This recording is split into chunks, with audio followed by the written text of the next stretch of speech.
शरद पवारांची महत्त्वाची पत्रकार परिषद, विधानसभा निवडणुकीच्या पार्श्वभूमीवर मोठी घोषणा करण्याची ही शक्यता।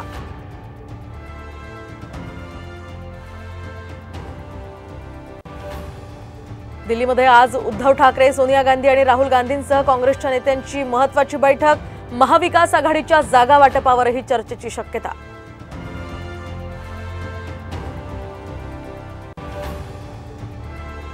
मनोज जरांगेंच्या शांतता रॅलीच्या दुसऱ्या टप्प्याला आजपासून सुरुवात, तर सोलापूरहून निघणार रॅली। 13 ऑगस्टला नाशकात समारोप।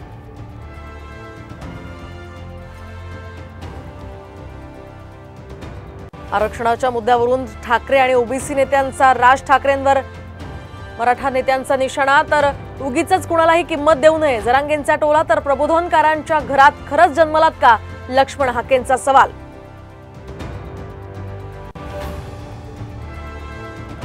भारताच्या विनेश फोगाटनं पॅरिस ऑलिम्पिकमध्ये रचला इतिहास। 50 किलो वजनी गटामध्ये क्युबाच्या खेळाडूला पराभूत करत अंतिम फेरीत धडक।